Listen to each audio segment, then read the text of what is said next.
या बातम्यांचे प्रायोजक आहेत मेसर्स पुरुषोत्तम नारायण गाडगीळ, सराफ आणि जवेरी यांच्या शाखा महाराष्ट्रापासून कर्नाटकपर्यंत वेगळ्या वेगळ्या डिझाईन्स आणि आकर्षक डिस्काउंटसह मेसर्स पुरुषोत्तम नारायण गाडगीळ। ताज्या बातम्यांसाठी पाहत रहा तिचा सागर न्यूज। लवकर या लवकर जा, महिलांसाठी नवी घोषणा। विधिमंडळातील पहिल्याच भाषणात सुनेत्रा पवारांचा मोठा निर्णय।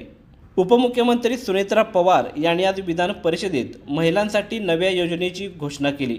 लवकर या लवकर जा म्हणत महिलांना कामाच्या ठिकाणी लवकर आल्यास लवकर जाण्याची मुभा देण्यात येणार आहे।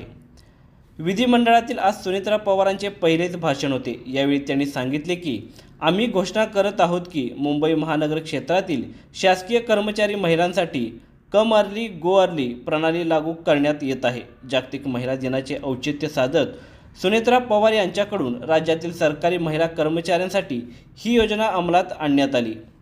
सकाळी कामावर येताना मोठ्या प्रमाणात गर्दी असते, त्यामुळे महिला कर्मचाऱ्यांना त्रास सहन करावा लागतो। त्या पार्श्वभूमीवर सरकारकडून ही योजना आणण्यात आली आहे। राज्यातील सरकारी महिला कर्मचाऱ्यांसाठी आता 9:15 कार्यालय सुरू होणार असल्याची माहिती यावेळी देण्यात आली। यावेळी बोलताना सुनेत्रा पवार यांनी लाडकी बहीण योजना, प्रसूती रजा, शक्ती कायदा आणि शेतकरी महिलांबाबत मोठे वक्तव्य केले।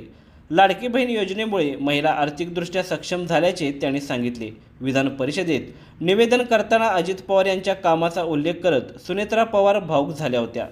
तसेच मॅट्रोमॅनी साईटवरून होणारी फसवणूक रोखण्यासाठी देखील कायदा करण्याबाबत प्रयत्न केले जातील।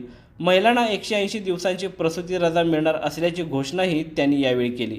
त्याशिवाय अंगणवाडीमध्ये पिण्याच्या पाण्याची सोय करण्यात येणार असल्याचे त्यांनी सांगितले। राज्यातील 17,000 अंगणवाडीसाठी पिण्याच्या पाण्याची व्यवस्था करण्यात आली आहे, अशी माहितीही सुनेत्रा पवार यांनी दिली।